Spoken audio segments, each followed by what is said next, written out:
Hey, what's up, everybody? It's Stephen A. Williams, president and founder of the creditrepairshop.com. I wanted to get this news out there for New York consumers, which this is some very good news, and hopefully, some other governors in other states take actions like this governor just did.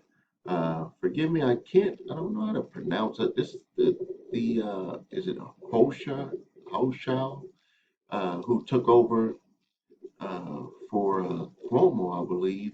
Well, look at this.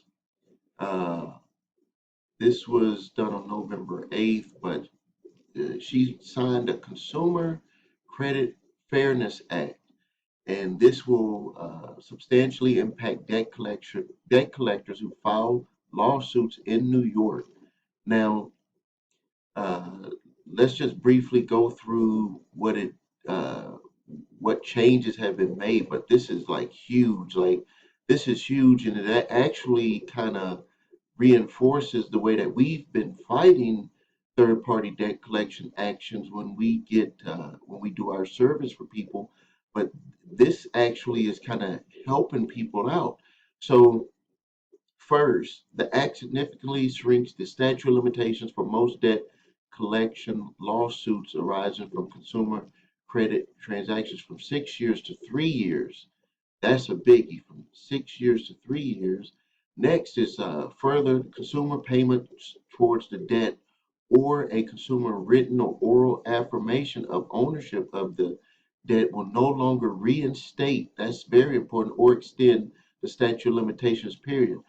Remember in my videos where I talked about, and in most states they don't allow an oral affirmation, but they do say if you make a payment that it'll reinstate or extend the statute of limitations period. Previously, a consumer's affirmation of the debt or payment towards the debt could reinstate or extend the 6 year uh, limitation period. The new 3 year statute of limitation will go into effect on April 6, 2022. So they are giving them a little bit of time, but because they know that this is coming down the pike, you can still fight if you put together your response to the court action properly.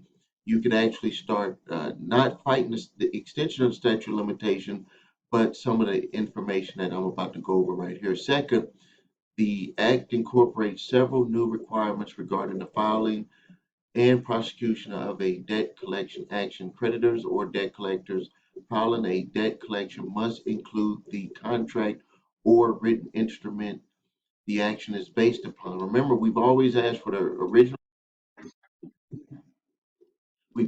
original contract, and they would usually not have that original contract. Now they have to have that up front to even be able to bring the action. And then for a revolving credit account, the charge-off statement com- complaints filed with the required to include additional information about the debt. For certain types of debt, additional information like collection costs and fees imposed by the original creditor must also be included with the complaint. And then third, the act imposes new notice requirements on creditors and debt collectors filing an action to pursue to the collection of the consumer debt. The additional notice must include the names of the creditor or debt collector, the consumer, the original creditor, the case index number, and the consumer's rights and responsibilities regarding the judgment, among other actions. And then finally, action also enacts additional affidavit requirements when a third-party debt collector seeks a default judgment collection upon consumer debt. This will help if you don't show up to court. They're going to still make them have to have this information to even get a default judgment. So this is some good news for New York consumers with third-party debt collectors. If you want to read more on this article, it was on credit and debt collectionnews.com. If you need help with your credit, please visit us at thecreditrepairshop.com.